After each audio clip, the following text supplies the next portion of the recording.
Good afternoon and welcome to today's CSW65 Parallel event. This year's CSW has as a priority theme women's full and effective participation and decision-making in public life, as well as the elimination of violence for achieving gender equality and the empowerment of women and girls. Therefore, there could have been no better occasion for FEPS, the Foundation for European Progressive Studies, and NDI, the National Democratic Institute, to contribute to this year's CSW with this event. We will present our very recent report, taking a closer look at the case of violence against women in politics, with a focused attention on the Southeastern European region, providing fresh insights on female politicians' challenges. In light of this presentation, we will continue with a solution-oriented discussion on this issue with our impressive set of speakers. In fact, violence against women in politics is not only an intolerable violation of women's rights and civil rights, but a fundamental challenge to democracy. Moreover, the pandemic has also sparked a shadow epidemic of violence against women worldwide, both in the online and the offline sphere. Every month, the toll rises globally. From sexual abuse to child marriage, the damage is incalculable and will resound down the decades into future generations. As Antonio Guterres himself declared in his opening speech of the CSW last week, now is the time to change course. And in this regard, he said, women's equal participation is the game changer that we need. Decades of evidence show that women's participation enhances economic results, prompts greater investment in social protection, leads to more sustainable decisions and peace, and advances climate action. For instance, the COVID-19 response has indeed very much spotlighted the great power of women's leadership. Over the past year, women leaders have been amongst those who kept transmission rates low and put countries back on recovery. And last but not least, UN Secretary General called on all global leaders to put in place 5 key building blocks, and one of these is to enact an emergency response plan in each country to address violence against women in the world and follow through with funding, policies, and most of all, political will. Therefore, now is the moment to raise awareness to the threat of gender-based violence affecting women engaged in public life and specify policy solutions or remedies. That is precisely why we are gathered here today for this discussion, evaluating successful policy responses and promote their urgent adoption. My name is Leticia Thyssen. I'm FEPS Gender Equality Policy Advisor, and I'm delighted to moderate today's discussion. But to kick off the exchange, I would like to give the floor to Anna Radicevic from NDI. She's the director of the CE Regional Parity Integrity Program, and she will give us a snapshot of this report that we are very proud to present to you today. And that contains a lot of precious data informing effective policy response. So without further ado, the floor is yours, Anna. Thank you so much, Leticia. I would like to welcome everyone today to our panel. Welcome, dear friends and colleagues. Welcome to our panelists. Of course, on behalf of our dear partners from the Foundation for European Progressive Studies and on behalf of NDI. I welcome you all from Sarajevo, from Bosnia and Herzegovina. In the second half of last year, FEPS and NDI conducted a regional research in 6 countries of Southeastern Europe: Albania, Bosnia and Herzegovina, Kosovo, Montenegro, Romania, and Serbia, on the topic of position of women in politics, with a special emphasis on violence against women in politics. We won't have a lot of time today to discuss the actual position and presence of women in politics. So we will our primary focus today will be this year's UN event topic, violence against women. I will, however, say, and I'll start sharing our screen, okay, that even though women's political participation and representation made significant progress over the last century, over the last few decades, there is still a long way to go before we reach equality. There are improvements in women's participation, mostly at the national level, but I will start sharing a few shots, a few photographs. It is at the local level where the difference between men's and women's participation is the most visible, and also the level of internal party operations, candidate selection, party executive positions, party finances, and in general, decision-making. I will share with you a few photographs from our region, extremely important discussions on dialogue between governing opposition political parties, another one on election legislation. This one was also election legislation with us here in Bosnia, another one. And you can see, I don't see a single woman in this photograph. But before we move on to the issue of violence against women in politics, I can only share with you that in our local elections held recently in Bosnia, out of 425 candidates, only 4 women were elected municipal or city mayors, which is slightly more than 1%. When it comes to the candidates, there was about 6.5% of candidates, but it ended up being 4 women. And all 4 are elected in municipalities with extremely small number of citizens living there, a few hundred of them. We'll start with the numbers. And as you can see, 99% of research participants consider that some form of patriarchy is still dominant in our region, in their country. It's a key social factor influencing position of women in public space, including politics. In Southeastern Europe. 99% of research participants consider that a number of women is unsatisfactory, that there should be more of them. And 65% of research participants support introduction of gender quota, mandatory places for women. You will see that 79% of our research participants consider women in politics sacrifice more than men. We can talk about this. There are a number of discussions around women being less prone or more prone to corruption, but 56% of our survey participants consider that women are less prone to corruptive actions. And now our topic for today, violence is widespread. 68% of our research participants think that violence against women in politics is widespread in their countries. They witnessed, 53 of them, 53% claim to witness some form of violence against women in politics themselves, and 40% of them claim that they have been exposed themselves to some form of violence. This is a phenomenon which is not well known, which is not understood thoroughly. Few people are aware of it and know about it. Men also suffer violence, we know that, but violence against women is specific. It is gender-based. It is always directed to the fact that they are women. It is psychologically very toxic, as we will see a bit later. And it is a continuation of gender-based violence that starts very early in primary school. And it is the most violent towards women who want to join the arena where most of the power is. You will see here that female role in public and political action is under a special magnifying glass. It requires double social engagement. We could see on the left-hand side all the requirements, all the possible negative consequences to women. We also marked political and public positions in areas of activity where women and men are the most present. We still have education, social politics, human rights as the most dominant areas where women are present, where the true, or let's say the most important power is, and that's finance, the security, foreign politics, judiciary. It's where media, women are less present than men. So they are placed in those political fields that are considered to be adequate by gender still.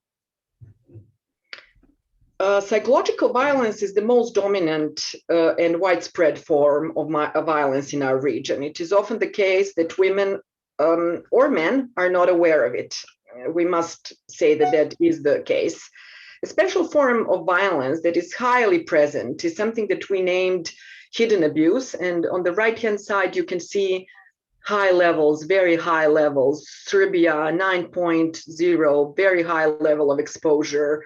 Romania, Bosnia, Montenegro, very high level of exposures. Hidden abuse, we named the type of abuse that is insidious, pervasive, performed by the kinds of people who are very careful not to be exposed or discovered, and kinds of people who have high need for control. A variety of phenomenon could be included here: ignoring, isolating, smear campaigns, the psychological phenomenon of gaslighting.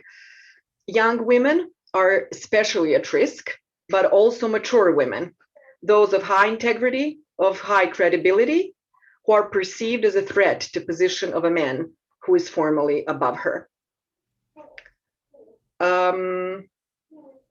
Economic violence is pretty much unknown. Women are not aware that performing position without finances, denial of finances for activities, is a type of violence.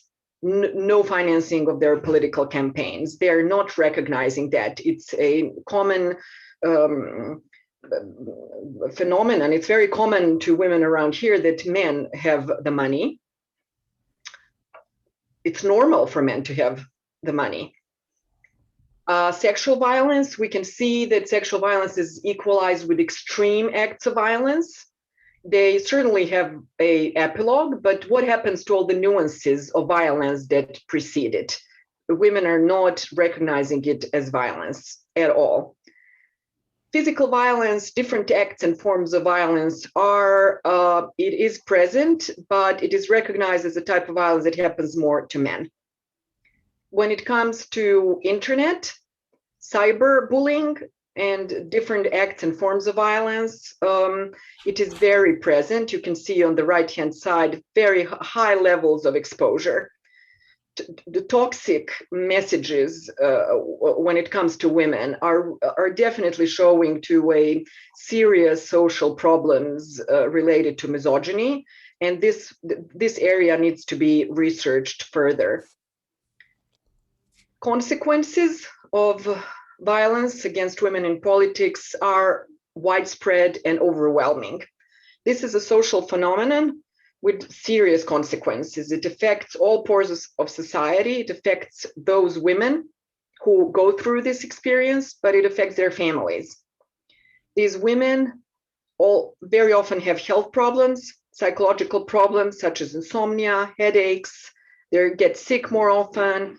They become more absent from work. Some of them get seriously sick. They silence themselves not to be the targets of violence, and consequently, they very often withdraw from politics.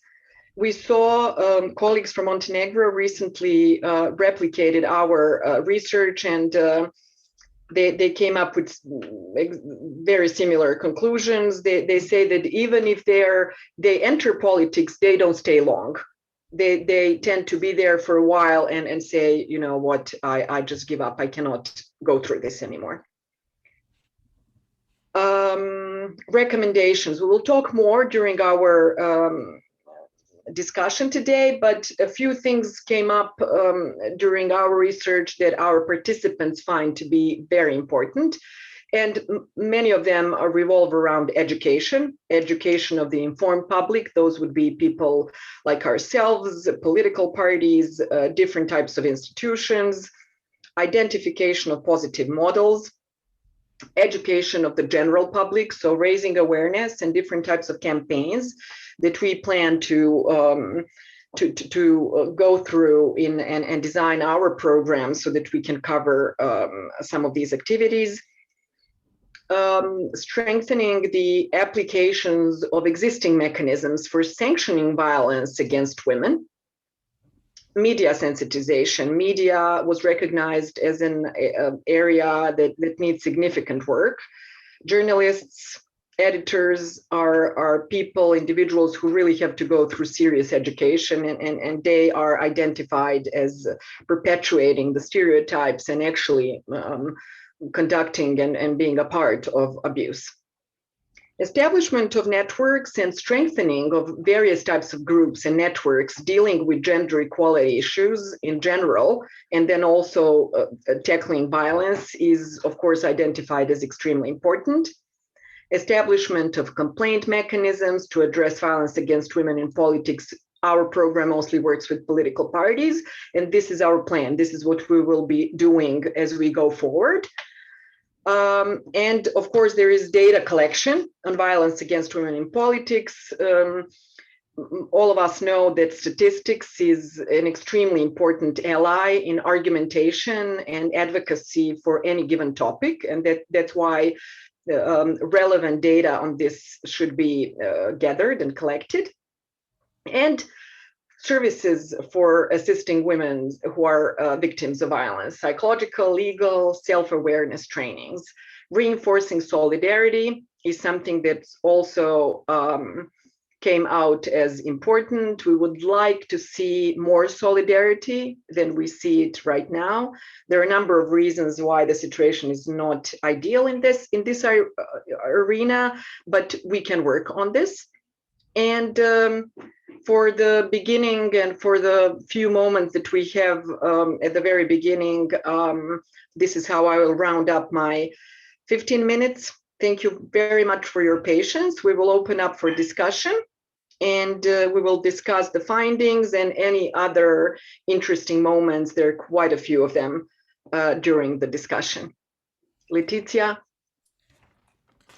Thank you very much, Anna, for unveiling the sobering results of this report, which constitutes a true call for action.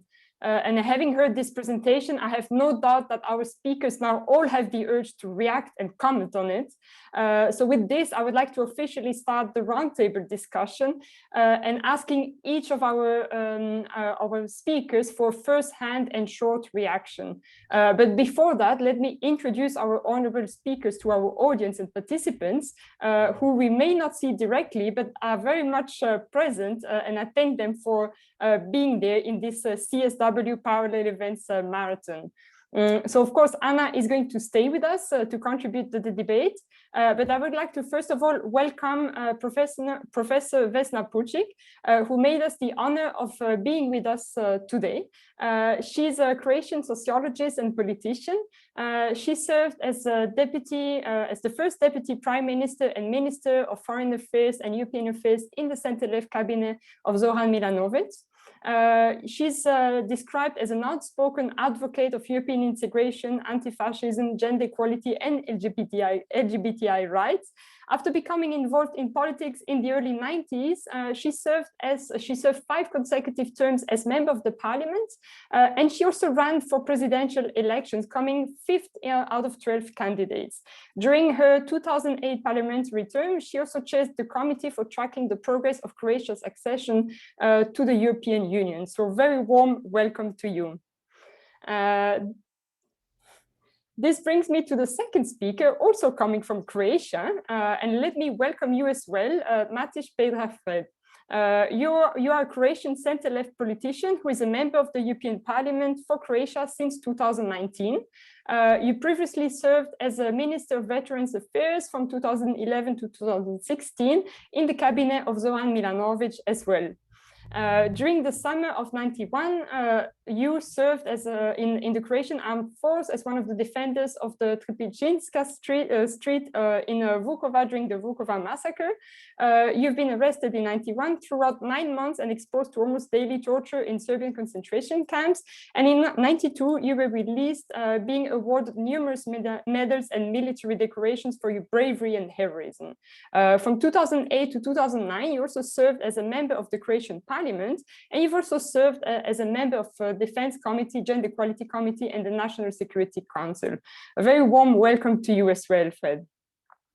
Now we move to your geographic neighbor with Tamara Tripic, who has been a very active female politician in her country, which is Serbia. Tamara, you are a former member of parliament and vice president of the Democratic Party of Serbia. A lawyer by education, you've been a member of the Democratic Party since 1993, starting politics as young as 16 years old. From that year until 1997, you were a member of the presidency of the Democratic Youth, as well as vice president of the Democratic Youth of Belgrade until 96. First elected as a councilwoman in the Assembly of Vračar municipality in 96 local elections. You've held several positions in the party secretariat, including secretary of the party for several years. Currently, you're also a member of the CE Gender Network Board. So warm welcome to you as well, Tamara. I'm now taking you to Geneva in Switzerland, to the headquarters of the UN with Renate Pretulan. You are a human rights officer at the Office of the High Commissioner for Human Rights, supporting the mandate of the Special Rapporteur on Violence Against Women. Before joining the OHCHR, you worked at the Inter-American Commission on Human Rights with human rights monitoring, focusing on women's and LGBTI person rights. You also worked at the Brazilian government with human rights mainstreaming, women's rights indicators, and women deprived of liberty and transitional justice. And you've studied international relations and sociology at the University of Sao Paulo. Welcome to you as well. And that brings us to the other continent in the US, where we are going to move to Washington, D.C. with Molly Middlehurst. You currently serve as a senior program officer for gender, women, and democracy at NDI.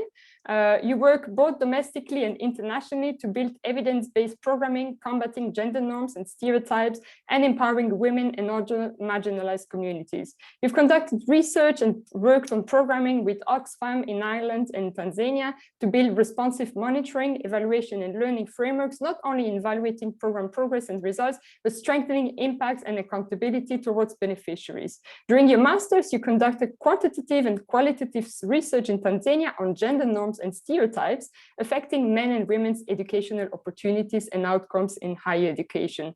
You co-authors multiple articles in renowned peer-reviewed academic journals, and prior to your international work, you worked on a range of programs including rural economic development and improving persistence and completion of low-income and first-generation college students. So welcome to you as well.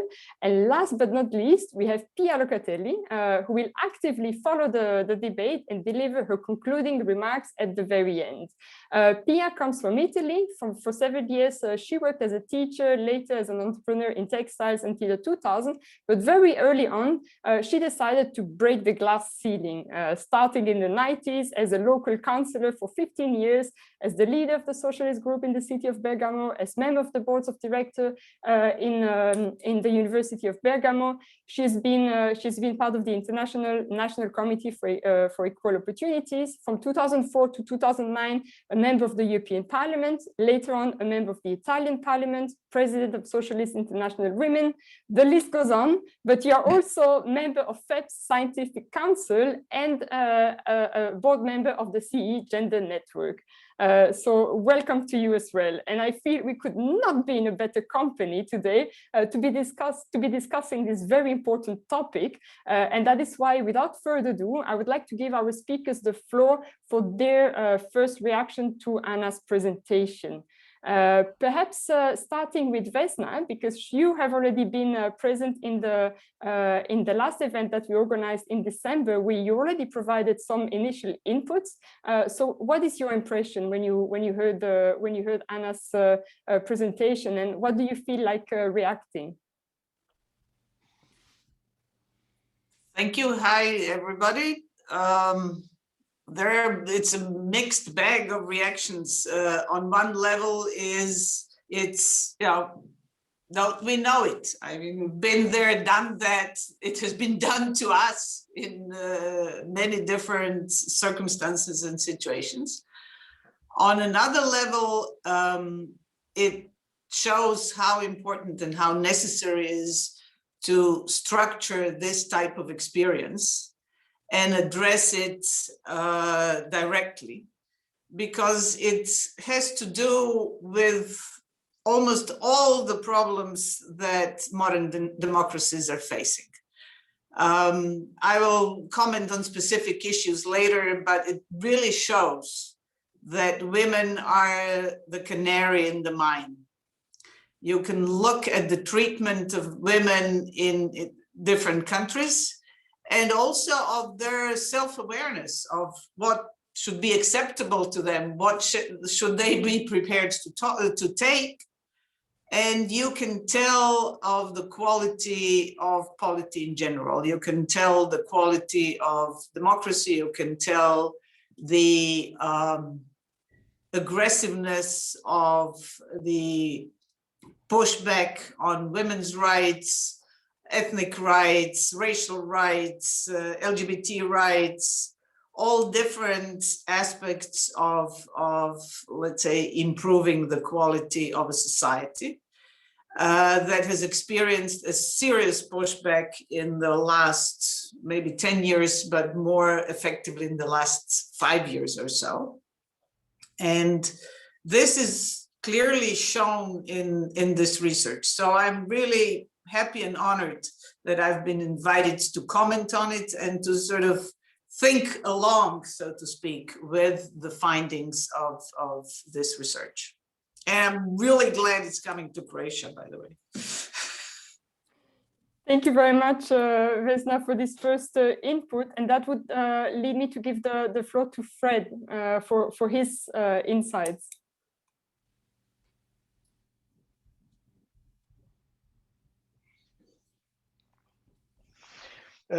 Thank you, Leticia. Good afternoon to everyone. And first of all, let me thank you for inviting me to speak at this event and for focusing on such an important topic for all of us, not only in politics, but in general. And I'd also thank our colleague Anna, who presented the results of the research. And I have to say that I'm not surprised by most of numbers that came out from this research, as unfortunately, we are well aware of this problem of violence against women in politics and the public sphere. Having said that, I don't want to emphasize that each such research, testimony, and overall situation forces us to act fast. And for the beginning, I look forward to this discussion today, and hopefully we can come up with some conclusions that will facilitate action to follow. Thank you. Absolutely. I'm sure that we will come back to the concrete recommendations. But perhaps I would like to also now give the floor to Tamara, yourself, having been for long active as a female politician. How does this appeal to you? Well, hello to everyone. First of all, thank you for this opportunity to be part of this discussion. And thank you, Anna, for the report. I must confess, I read the preliminary report on your webpage yesterday. As Vesna said, actually, we are living these report results for past 2 or 3 decades, especially in Serbia. I think this report is very comprehensive, and it shows on one paper all varieties of discrimination and violence in general, both and in politics. I would like just to underline 3 moments. First is that we have to tackle this phenomenon of fear. We have this fear of speak out, fear for career, fear for own dignity in the public, and fear of being misused by media or public or colleagues for instant consuming. And that's the one aspect. The other aspect I think we should think about is this, what Anna mentioned, is economic violence. I think we have these results you showed just because people are not aware what is economic violence. I think we have to speak more about that. I think it's something new that we have to move on in the next period. And the last thing I would like to just share with you my fear. When I look at this, for example, we have quotas in Serbia. We started with 1.6% of women in parliament in 1990, and now we are always over 36%. But now with lots of populists, not just in our region. We now have this phenomenon that all the values are used just for one applause. So some politicians and women politicians are consuming the substance of violence, of values we are battling for, just for one applause, just for one propaganda speech. And that's why, for example, in Serbia have a prime minister. She's a woman, she's an LGBT. We have lots of women ministers, but I think that, for example, LGBT persons are not in a better position because of her on that place. I think that women ministers have responsibilities of a political function they have, but they do not have actual political power that goes with that political function. I'll stop here. Thank you very much. And that brings me immediately to Renata, because indeed your own work being of support to the Special Rapporteur on Violence Against Women, you must be very familiar with the report on violence against women that it's issued. So how does this echo with the work that you have been doing yourself?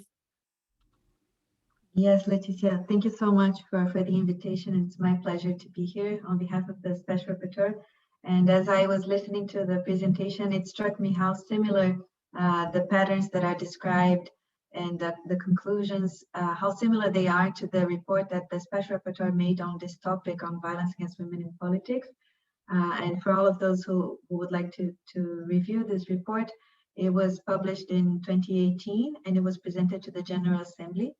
And in this report, what the Special Rapporteur did was discuss and analyze the issue of violence against women in politics in the context of the human rights framework and how we understand violence against women as an ultimate and extreme manifestation of the discrimination that women face and the structural nature of that discrimination and how that culminates in violence against women and in all domains of life, but also in politics. And so this targets women who are candidates, women who are already in office in different ways. And it's usually very connected to a gendered type of violence. So what we are talking about are manifestations of violence that seek to reinforce traditional gender roles, to exclude women from the spaces of politics, and to preserve those spaces from women's participation. And so I congratulate you for the initiative for undertaking this research on specific countries. And I'm looking forward to the discussion so that we can further explore what are the ways that we can point towards in the future, and what are the ways that we can make progress and eradicate violence against women in all areas of life, and including in politics. So thank you very much.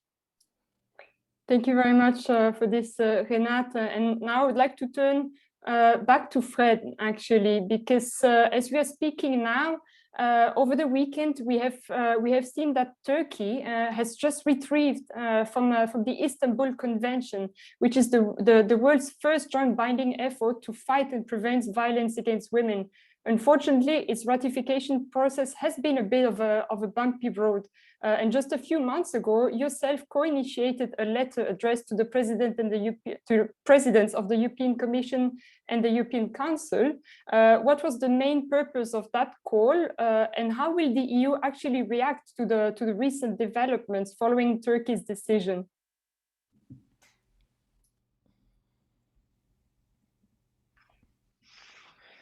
I don't know what to say, because we are very shocked because few days ago for what the president of the Turkey doing.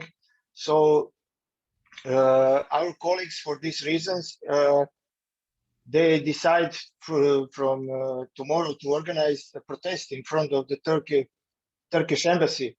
So we expect that situation must be much better for the time it's going up, but now it is it is very difficult because everything what happened in the EU, we expect that on the Balkan area is much worse.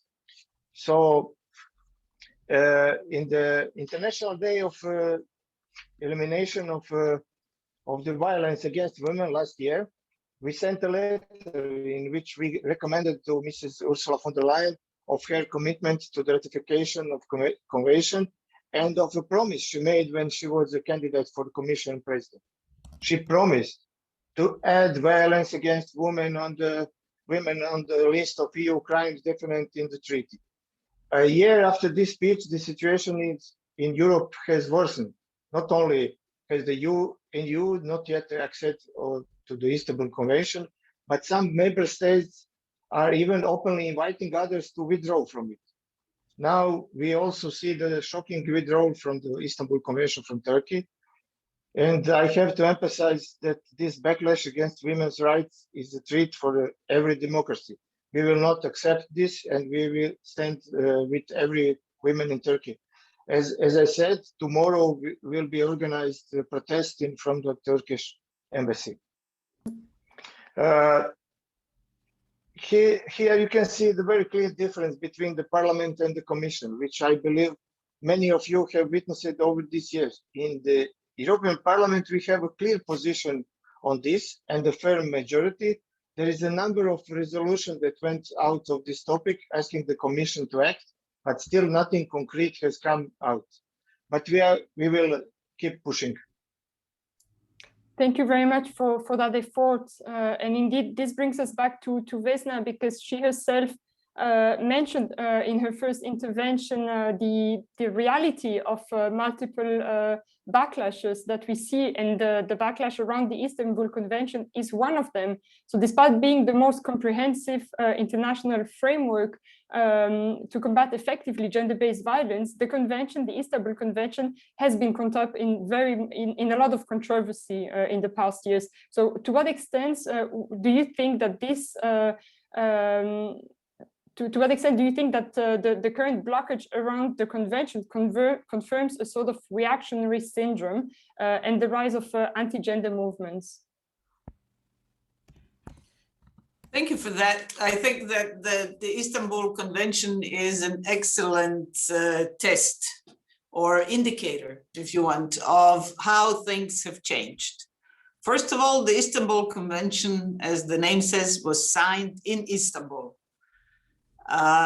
With Ahmet Davutoğlu, that time Minister of Foreign Affairs of Turkey, looking on as people were signing, foreign ministers were signing to the Istanbul Convention.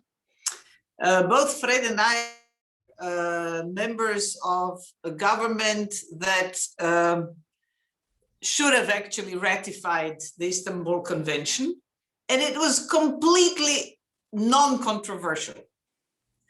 The reasons why the government didn't ratify it was that, you know, it was considered something by some of the ministers. Neither Fred or I were in charge of that specific area, and what the foreign ministry had to do, we did. But some ministers at that time thought this is a completely uncontroversial document. And at the moment, we are in a financial crisis, so we have to deal with that first. And the budgetary crisis, as we were, we had to deal with that first. And then this will just be a formality.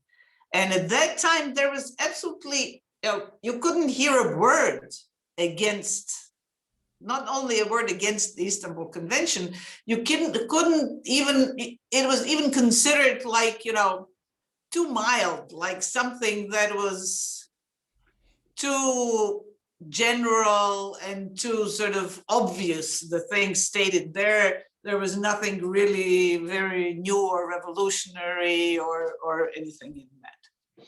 In the meantime, something that was considered completely non-controversial became, and I think that is an indication of how things have deteriorated, became one of the most controversial documents making the rounds in a way, or being discussed in different national parliaments and different polities, including Croatian.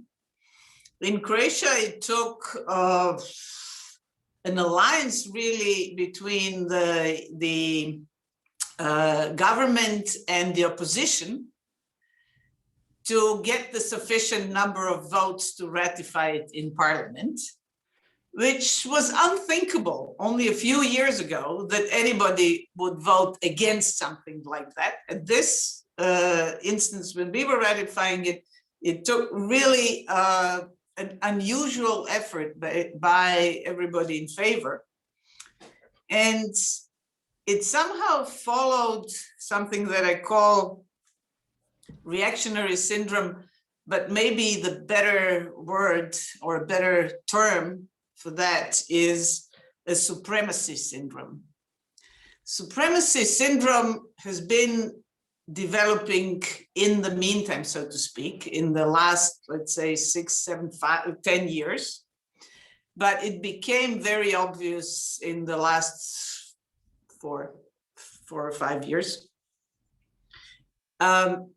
If you go into a discussion with people who are against ratifying the Istanbul Convention, 95% of them have no clue what it says.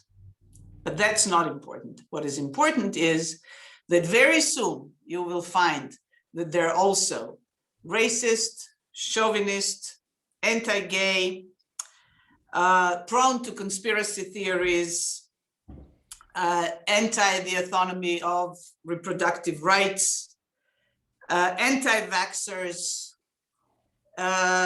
question the existence of climate change or climate change deniers, anti-gun control, anti-science. There is a whole syndrome that has developed, and all these things, and this is why this, I mean, it would be important if it was only about the position of 50% of humankind, this is women, but it's in a way an indicator of something politically more innovative or newer than just gender discrimination. Gender discrimination has been there throughout history, and to this day we haven't managed to eliminate it. And it's also one of those things that once you stop fighting it, it grows back. So it's a job never done. It's something that you simply need to work on as part of I don't know, of a healthy society or building a healthy society, of being a citizen. But in the meantime, around it grew something that is, I think, becoming slowly a recognizable political syndrome. And this is this supremacy syndrome. And when we were preparing for this discussion, I said we used to call this nationalism, and still do. In the Balkans, we call it nationalism. But nationalism has become, I think, too weak or too conciliatory a word for what it is, because it's really supremacy. It's the belief that one group is better than another, and that it has the right to control and have power over another group. And this other group can be, a group of people of different race, a group of people of different gender, meaning us, a group of people of different region, different sexual orientation, all kinds of things, age. But the approach is supremacy. So not only are we different, we are better, and we have the right to disenfranchise and to subjugate this other group. And I think that when we address this issue of gender violence, and gender violence especially in politics, where it's, as far as the public arena is concerned, I think it's more common than in any other aspect of the public arena. Not that it's more common than in any other place, but it's more visible. It's sort of out in the open, because to some extent it's considered almost acceptable. Because if you can't stand the heat, get out of the kitchen. In other words, if you can't stand the abuse, why are you in politics? You probably shouldn't be in politics to begin with. There are other places, as we all know, where you should be if you're a woman. And the fact that you are so sensitive to these things, when we call you names, when we disqualify you, when we do all of these things that Anna has mentioned in reporting on the research findings, means it just proves the point. It proves the point that you as a woman shouldn't be here, because you can't take all of these things. And women, of course, react to in different ways, very often withdrawing or transforming their public discourse, trying to be one of the boys, sort of pretending that it doesn't matter, repeating it themselves, making fun of other women. Also, there are a lot of women who manifest, it's a kind of Stockholm syndrome, who manifest this supremacy syndrome. They can't be men, but they can be white, or they can be straight, or they can be something where they can then discriminate against others. This is why I think it's important to look at these findings from this perspective. Thank you very much for providing us with your insights of the internal mechanisms that have led to so much resistance. And in this regard, I would like to turn to Renate, because for a long time, the international focus was on the association with harmful conservative traditional values and on the victimization of women victims of sexual and sexist violence, thus completely delinking the problem from structural inequalities inherent in existing gender equalities. And that is very much something that is at the root of the current blockage around the Istanbul Convention. So how did the Special Rapporteur on Violence Against Women contribute to moving beyond such narrow approaches to gender-based violence as well? Yes, I think that's a very good point. And the mandate was created in 1994, so we have come a long way throughout that period. And there was a traditional view of understanding violence against women, but usually, as you said, focusing on sexual violence from a moralist or a more conservative way that connects violence against women with threats to honor and threats to community instead of violations of women's human rights. And I think the whole innovation that is behind the creation of this mandate, but also other initiatives at the UN level and at the regional level, is seeing violence against women as a human rights violation, and therefore, as I was mentioning before, linking those phenomena of violence against women with the structural discrimination that women face, and connecting that violence then as a manifestation of those patterns of discrimination. And I think that we had throughout those decades, I mean, when the mandate was created, we already had the Cedaw Convention, we already had some instruments, but after the 90s and in the 2000s, we had so many important developments at the international level. So the Beijing Declaration Platform for Action, clearly framing violence against women as a human rights violation. Then we have at the regional level, we have the Belém do Pará Convention. So at the Americas region, convention focused on violence against women. We have many mechanisms that are created as well. At the regional level, we have afterwards we have the Istanbul Convention, the Maputo Protocol in the African region. and at the UN, the Declaration on the Elimination of Violence Against Women. So there is this large framework that is being developed, and from the mandate is a mandate that is one of the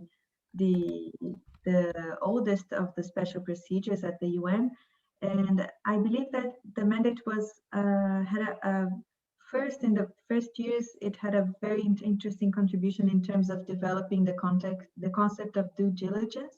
So thinking about states' responsibilities in preventing and eradicating violence against women as part of their human rights obligations, and more recently developing other thematic focus showing those different manifestations of violence against women. So this focus on violence against women in politics, but also, for instance, the issue of online violence against women. So recognizing that other manifestations of violence are also violations of women's human rights.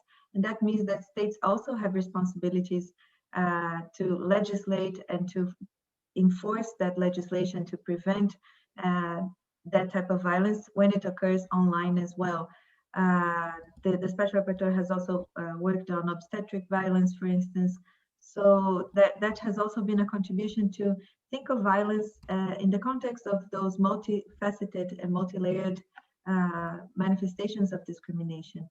And yeah, so I think those are the more interesting contributions, and to dissociate from those more traditional ways of viewing violence against women, and to really think of violence as a violation of women's human rights in the context of discrimination.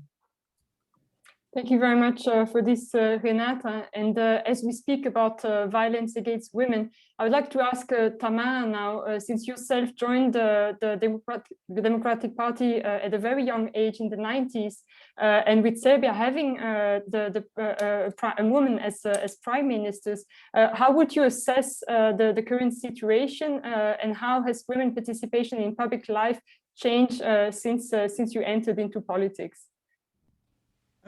Thank you, Leticia. First, I must admit that I joined my Democratic Party when I was 16, since we had Slobodan Milošević ruling the country. So we had to grow up very fast in those 90s. I think we have to make a distinction between progressive, for example, S&D parties and conservative parties, because having career or politically growing in a party like it was my Democratic Party is completely different from, for example, a party where Aleksandar Vučić made his career, most of his political life. If you look, when Vesna mentioned nationalism, you can, if you look in past 30 years, I think all political ideas grew up from three myths in our region. It's nationalism, traditionalism, and socialism. And we have to bear it in mind that that is the environment where we want to make the change. And it didn't change. It's still now very, very actual if you look all the political ideas that are growing in our states in the region. What I think should be the change in the approach is that we need allies in men. I think, for example, we in C Network, we had that cultural school every year. So we started to call party leaders on cultural school. So to build alliances with the men to make the change. And I was very satisfied when, for example, our gender platform was signed by all political leaders from S&D group from the region. And I think we have to push them in that territory so they could tackle that problem as it is violence, because we have to solve that problem first in inside the parties, and then it is a good path to solve it in public. I could give you our gender platform, or Letizia, you can share it with others. And that's, I think, the change we need to have, because what I experienced even in my party is that as we push the problem of women in politics, the problem we are facing in politics, in public,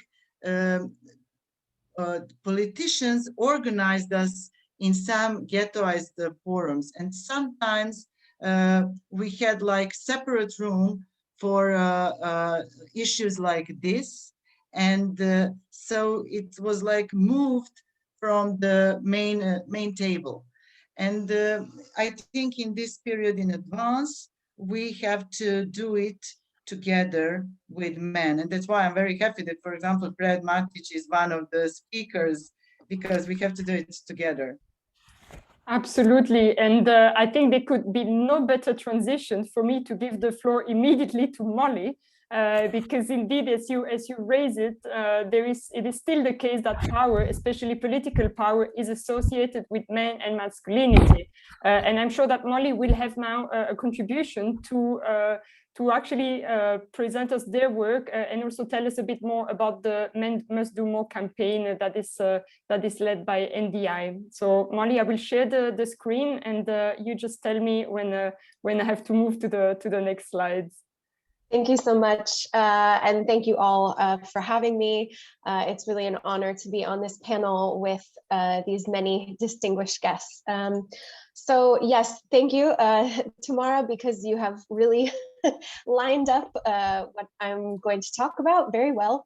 So NDI has, of course, been aware of these challenges, the results from the research in the South and Eastern Europe region is very familiar to us, and we've been thinking about this unique phenomenon of violence against women in politics for more than 5 years now. Vesna mentioned the common perception that if women are experiencing violence in politics, if you can't stand the heat, get out of the kitchen. For us, women were often told sort of that's the cost of doing politics, which is why we launched our Not the Cost campaign 5 years ago.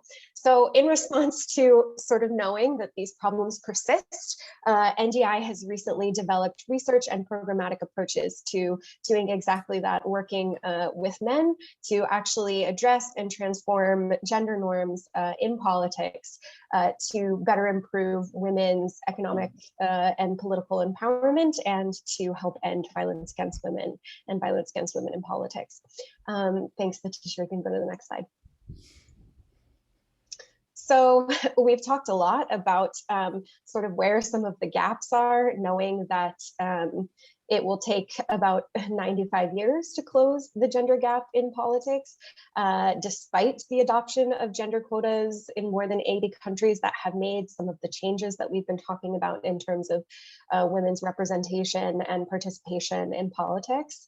But we know that even in countries where parity exists, or we're close to parity, full empowerment and gender equality still is lacking. And so what we found is that we really need to move not only towards equal numbers of women in politics, but a shift of a political ecosystem, which includes institutions, rules, and also a change in the norms and behaviors that are necessary for gender equality. Thanks. You can go to the next slide. So we undertook research and learned from others in this field of working with men as allies for gender transformation. And we developed an approach which works across 3 levels, which is sort of encompasses all of NDI's work on women's political participation and empowerment in politics, which is the individual level, institutional, and sociocultural. What we know is that in order to change this entire ecosystem, women cannot carry the burden alone, which I think in the past has been some of the ways and strategies of thinking about some of this work. We know that politics is about power, and that social norms are at the root of women's experience of disempowerment and violence in society and in the political ecosystem, and that gender norms directly impact the privileged position of power that men have in politics, the barriers that women face, as well as men's willingness to support women. Thanks. You can go to the next slide. So we work through this approach to directly engage male leaders as agents of change for gender equality. In some ways, this is really even moving beyond sort of men as allies or tactical partners, but to thinking about how we can actually address gender norms and work with men for them to become transformative agents of change for women's equality and empowerment. We don't do this work because it's easy, it's not, but we do it because we know from our many years of working sort of at the individual level, doing awareness raising and supporting women in politics, that there needs to be a really broader societal and sociocultural change. This is not working with men instead of women or channeling money away from programs to support women, but doing this as, you know, an additional and necessary step. The type of engagement for our approach really is unlike previous work with men in politics. It requires male leaders to personally change as a precursor to any formal commitments or tactical alliances for gender equality. For example, men cannot think it's okay to abuse their wives in private when they're supporting gender quotas and gender equality in public. So our work really is about consciously ceding power and men using their privilege to create space for women in order to achieve true democracy. Thanks, next slide. So to do this, we developed a 3-tier process. This works with male leaders within larger democracy and governance programs to build their commitment to gender equality through this change process.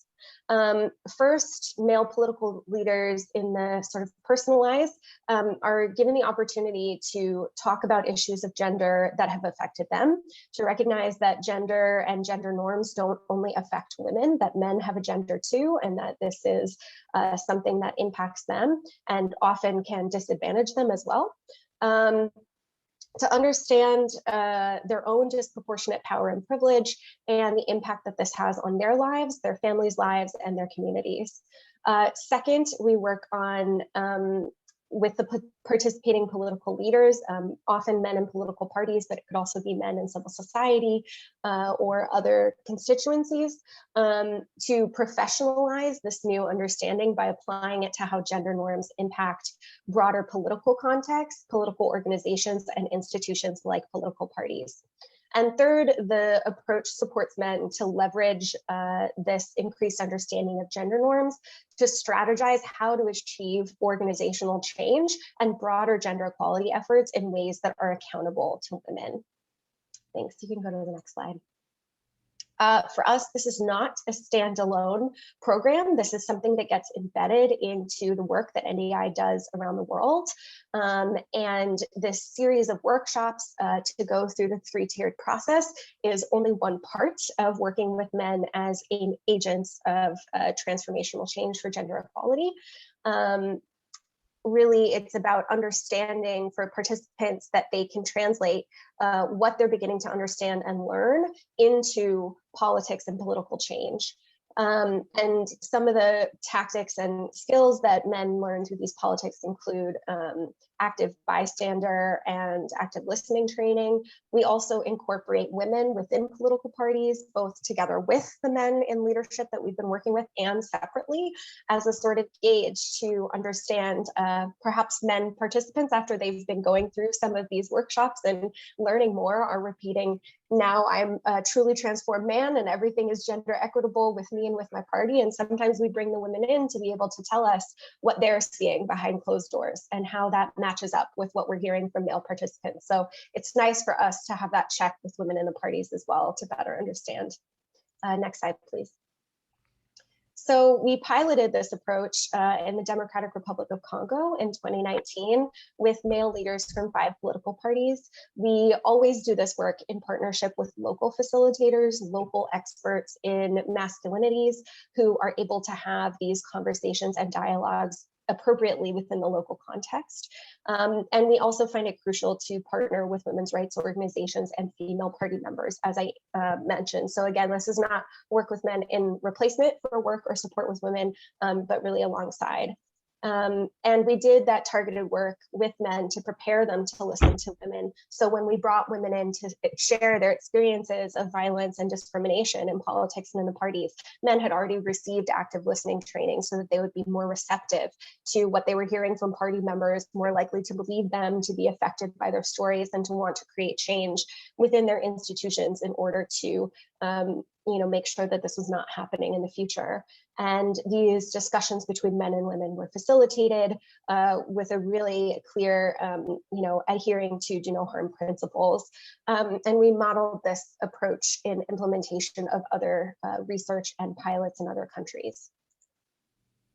Sure, next slide.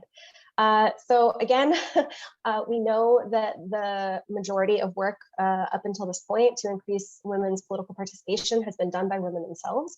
And the goal of this program is that work to promote gender inclusive political organizations becomes the work of men and women. Thanks.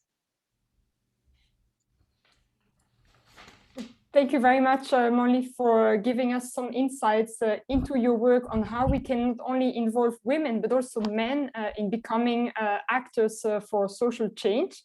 And here I would like also to directly move to our male politician, who is himself very vocal within the European Parliament when it comes to gender equality, and more precisely to access to sexuality education. As we know, many stakeholders can, but much has been said about the dramatic consequences of gender-based violence for women in politics when it comes to addressing the root causes. But sexuality education constitutes an important leverage as well. And yet it is far from granted, even in Europe. The European Parliament itself has issued a motion for resolution on the criminalization of sexual education in Poland. So to what extent is sexuality education such a key instrument in achieving gender equality in Europe and beyond?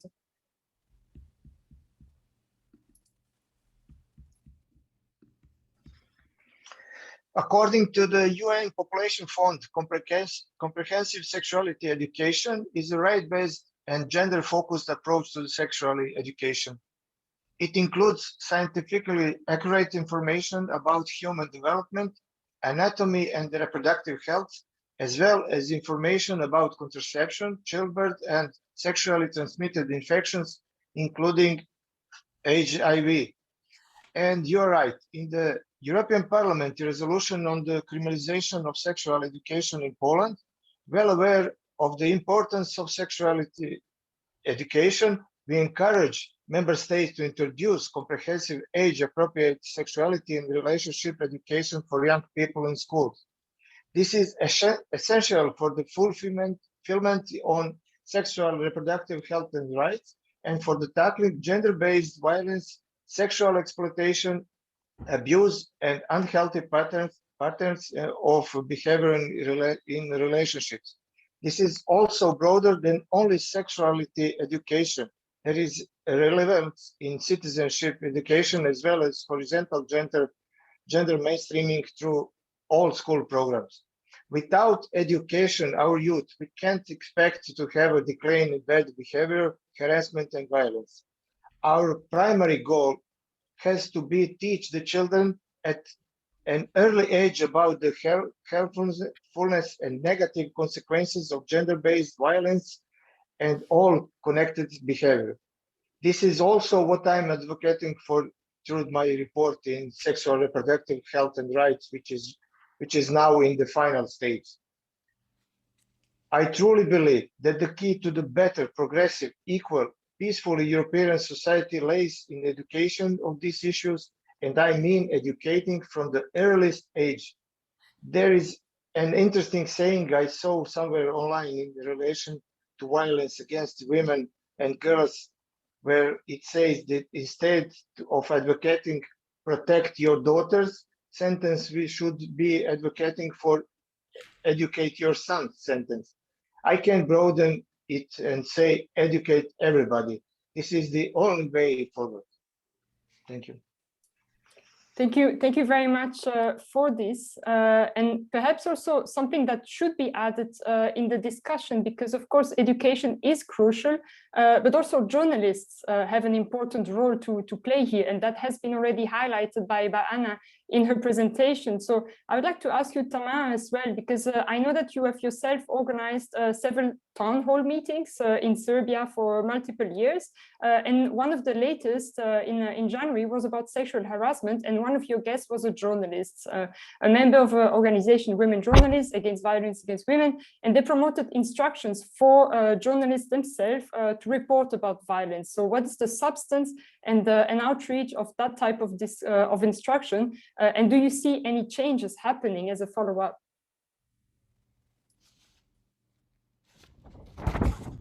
Thank you, Leticia, for mentioning it. If I may just comment what Fred said, because I think listening about the importance of education, we had one research in Serbia, I think it was in 2019, about high school students, what do they think about patriarchate, abortus, and everything. And the reality was that, for example, we have lots of students, more than 50% of them from high school think that, for example, men are generally better political leaders than women.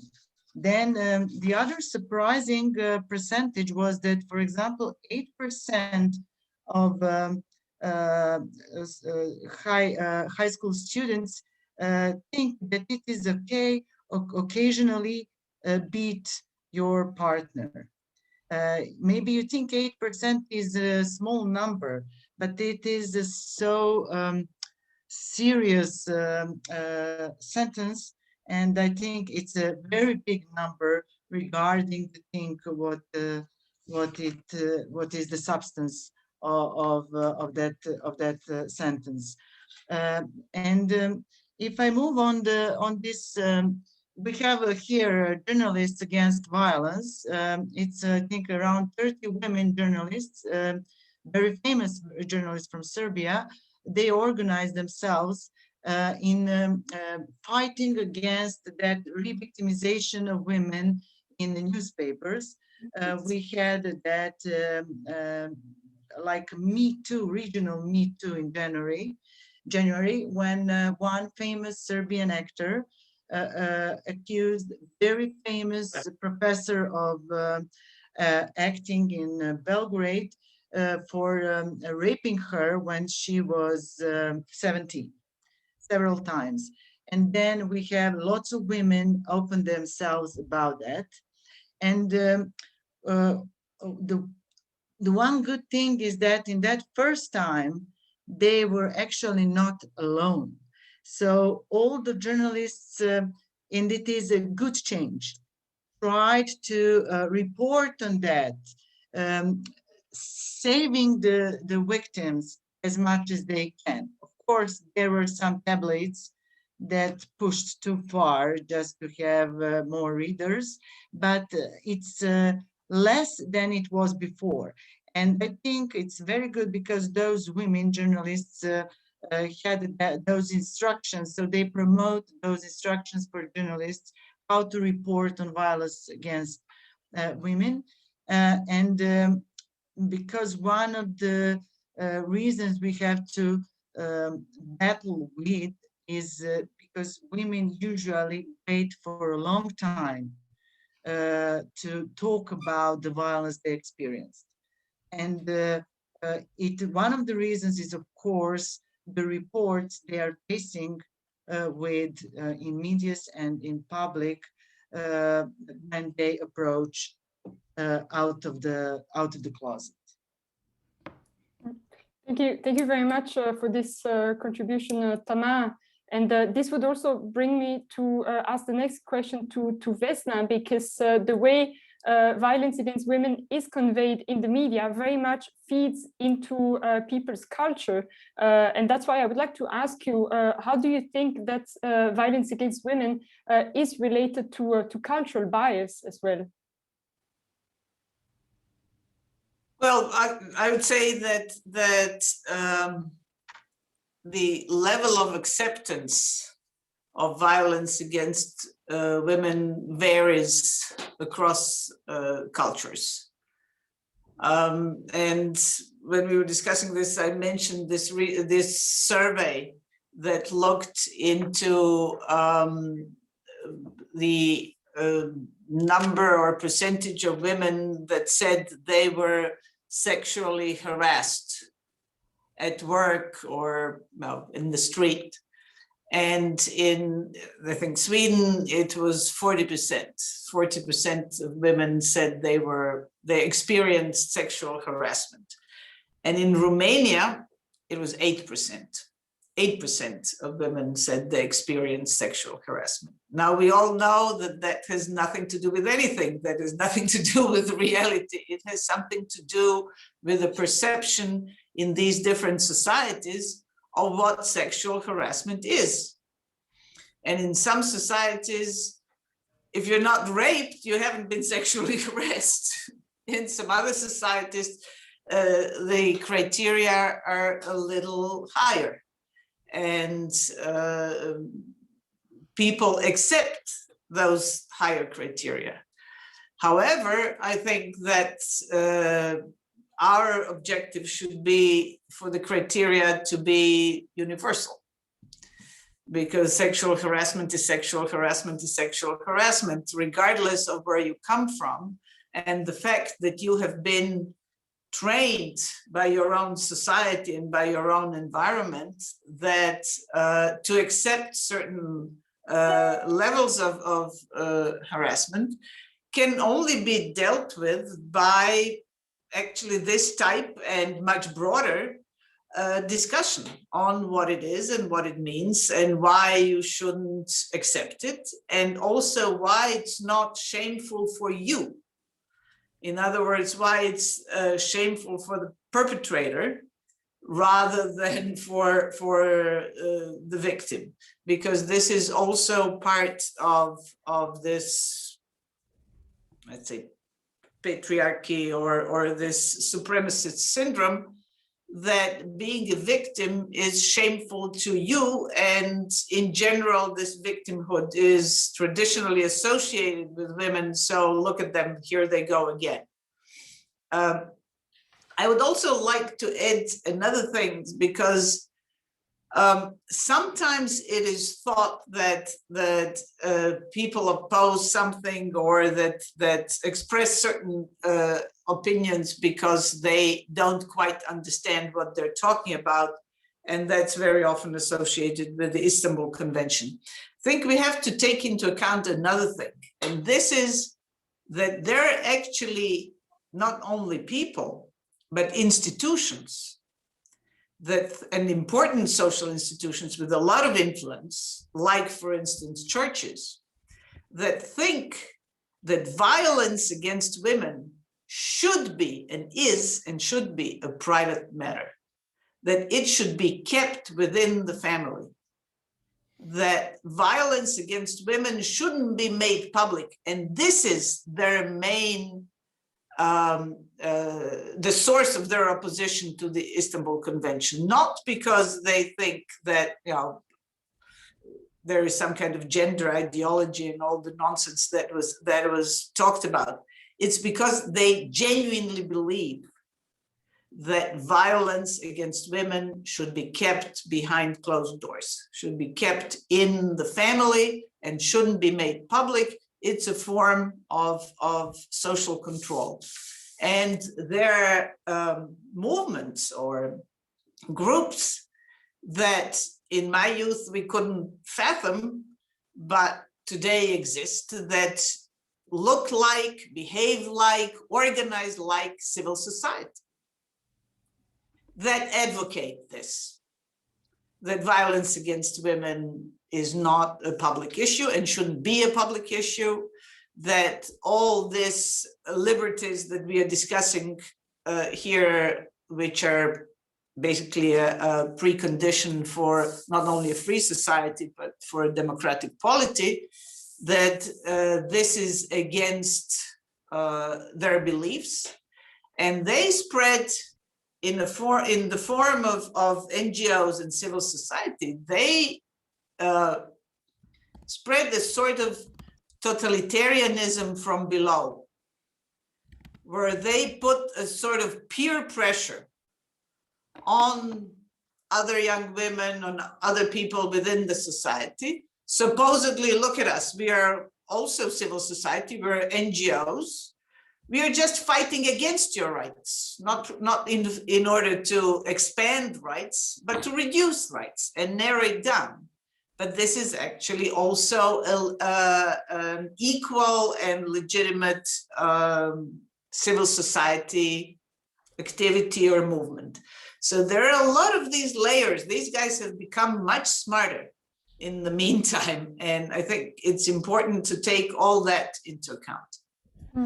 Absolutely, and here I think you're putting the finger on something very important, in the sense that violence women considered as a private issue makes us go back to the famous statement that the private is actually political, and here and that is something perhaps that Renate could elaborate on, because the very creation of the role of the Special Rapporteur on violence against women put in place in '94 is resulting from the explicit recognition of violence against women as a human rights concern within the United Nations. So what have been the main achievements since then, and to what extent has the international framework to combat gender-based violence evolved since Beijing '95?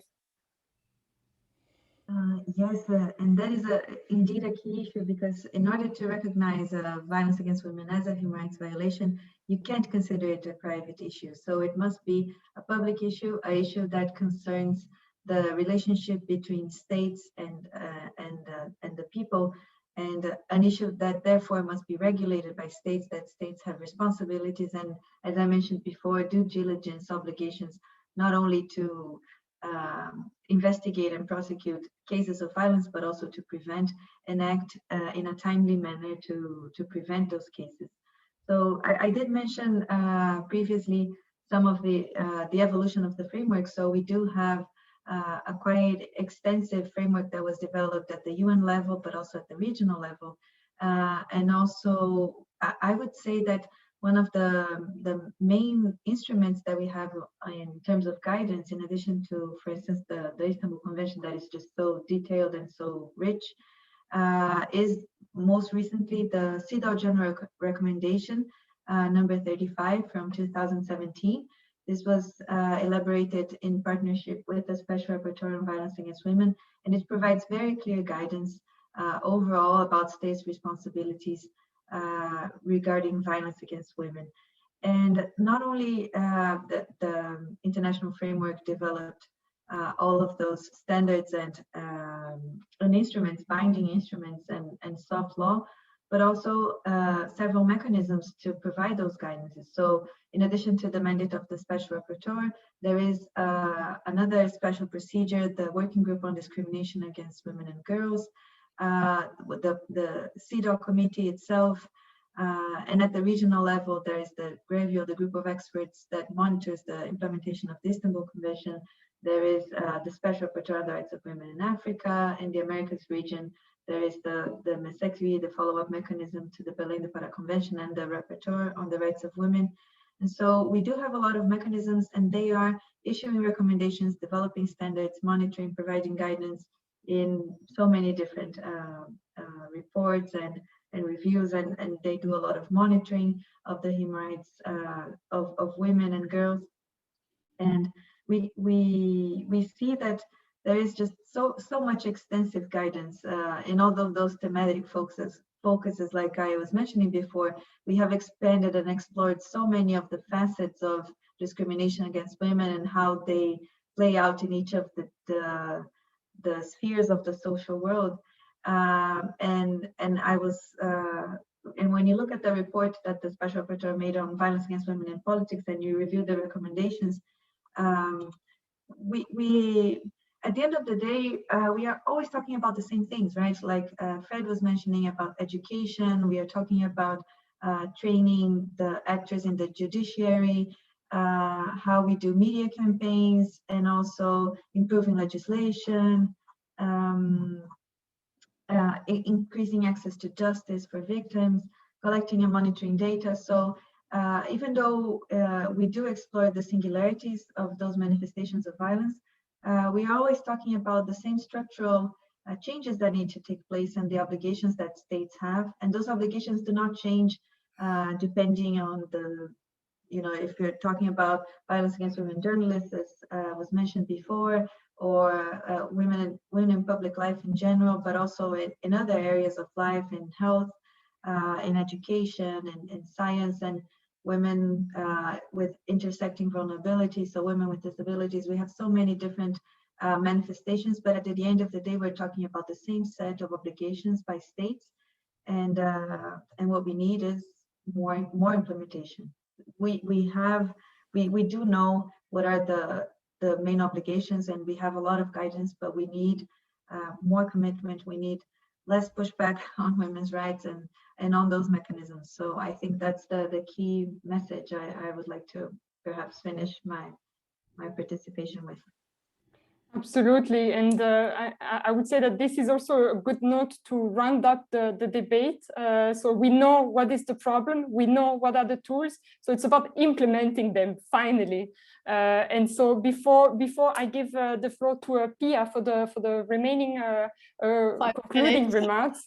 No, I think we can afford a few minutes more, but perhaps I wanted to ask Anna if you wanted to add something also on one aspect that we haven't developed so much so far, and that is the scope of hidden abuse. Do you want to make a point on this before we conclude? Sure, thank you, Letizia. Very briefly, that's something that's not been discussed a lot in the past. Vesna said that these abusers have become smart.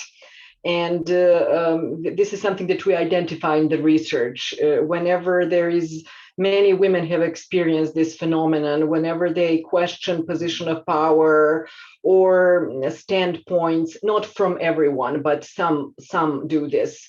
Standpoints of somebody who is in position of power, they become isolated, they become sidelined. This is where the phenomenon of glass ceiling hits and comes in. All of a sudden, they're not invited to meetings anymore. They're being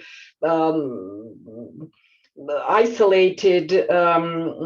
Decisions are made in our region, especially in informal gatherings, in restaurants, in pubs, and where women, at the times when women are taking care of the children or the elderly. And so when a woman comes to a meeting, this is what was reported during the research, the agreements have already been made, and the meetings are just formal settings where they just come to basically just report and communicate what has been already agreed upon. And very often, unfortunately, those women, when they feel that something like that has happened, they're disqualified, and very often are qualified in terms of attributes that are related to their psychological well-being, to their sanity, to their intelligence, and so forward. The insidious part of this type of violence is that it's very difficult to prove, and that retaliation is extremely present if they start talking about it, and secondary victimization that Tamara spoke about. If they report, they go through difficulties. So reporting, yes, but having a plan and having support is crucial. Well, on this note, I would like to very warmly thank each and every of our honorable speakers. It has been a great pleasure to moderate and follow the debate. Each of your contribution is essential to help us also make our voice stronger and make also politics finally take a decisive turn. And so without further ado, I would like to give the floor to Pia, who will give her concluding remarks. Thank you very much. Thank you, Laetitia, and thank you to all panelists. It was such a rich and interesting panel that I'm a bit lost because there are so many things to comment and it is impossible. I would like to start from something which Renata said about the link between violence and discrimination. I will just small and numerous flashes. Renata said discrimination is an expression, no, violence is an expression of discrimination. Totally true. And I want to tell you that I've learned this concept from Spanish female politicians, former deputy prime minister. She said gender-based violence is the most extreme and tragic form of gender inequality, and it lies in the word of structural inequalities. We have to be aware of this because it is rooted, conceptually rooted in the patriarchal organization of society. And if we do not change this, we will go on and on and on without concrete results, because the starting point is public space is for men and the private one being the domain of women. We have to be aware of this, and no advancement is granted if we do not destructure this. Another general consideration, reading the report, but also listening to you, once more it came to my mind a metaphor, which I often use to speak of the condition of women. The march towards parity in all its different meaning and content is a sort of marathon, a marathon which is common to all women in the world. And we go through the same process, which is long, very long, but the steps are more or less repeated by all of us. And this is a sort of, so to say, advantage. We can learn from each other because we can avoid mistakes, we can avoid waste of time, and we can learn from best practices. Having said this, just some points of the report, which I found very interesting and, with a different approach, what I liked of the report. First of all, a quick outcome. The report was built in October last year and we already have the result. And being timely is quite important. Second, dealing with political discrimination and violence, it was good that not only MPs were questioned, because politics is a wide word, so we have MPs, people in institutions, but also people, women and men in parties, and women and men at low level of governance, and this is absolutely important. Another important aspect is that also men were involved, and I insist on this because we need building alliances with men, goodwill men. Otherwise, our work will be even more difficult, and it is already enough difficult. Some other points, which was both in the report and in the panel. Importance to understand the different forms of violence. And in the past, violence was in person. Now violence online is getting more and more room, and we must be aware of this. We live on social, and violence goes through social. Second, it is an unreported phenomenon because too many of us remain silent. Even if this is a problem, it is a matter of rights and a matter of democratic integrity. But there are so many reasons for violence to be unreported. And to me, the highest and yet the most difficult is the lack or the low awareness. Vesna spoke of 40% reported in Sweden and 8% reported in Romania of being. It is lack of awareness, lack of perception. So education is absolutely important. Otherwise, violence against women in politics, but not only in politics, will continue to be tolerated and normalized. It cannot be that it is normal occurrence, and yet it is. And this is because the pervasiveness of stereotypes is pervasive. We have to show that violence against women in politics cannot be a normalized occurrence. I was saying about the common path of women, and as you can see from the report, there is a common path in the 6 countries. If you look at a table reporting violence, there is a common path. Psychological violence is top in all 6 countries, and internet violence is almost top in all countries.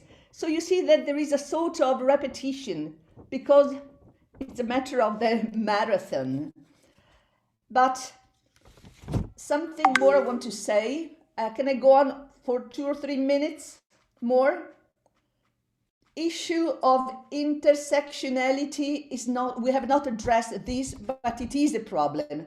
Intersectionality is a dimension which has to be considered. The problem of quotas acts an impression of a legalized reaction, which sometimes are not enough if we do not in parallel make the cultural work. The role of media are absolutely important. And one thing which I want to stress, very often we find data, we report, but we need to, to be sophisticated in analysis, trying to find new things. I was mostly impressed by what Vesna said about the supremacy syndrome. We have spoken a lot about supremacy, and of course I think of USA as a phenomenon of supremacy. But what I liked from this stimuli is the link between the supremacy syndrome and the situation of violence. Supremacy syndrome went on for some years, but it's only in these recent years that the link is evident. And to this, we have to link the backlash that we are experiencing. And this has to do with the bumping way, so to, as Letizia said, of ratification of Istanbul Convention. There is such a link between all these phenomenon. Istanbul Convention at the very beginning was accepted, no reaction, on the contrary. And then somebody started in parallel with this new syndrome to put the fingers in it, apparently, because it is true that almost more than 90% have no clue of the content of the Istanbul Convention, and yet they are against.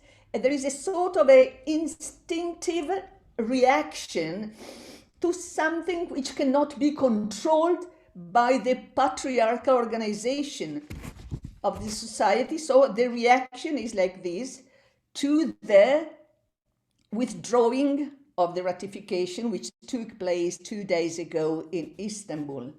The problem is that all is linked, and we have to have at the same time a holistic approach to the problem and the ability to enter into the single manifestation, because while trying to change the culture, yet we have to focus on different aspects, because we cannot train on everything. So we have to find ways. And I appreciated a lot what the young women in Albania, I read it in the report, they found that they speak of cooperation with NGOs. Being successful, so to say, in politics for women in particular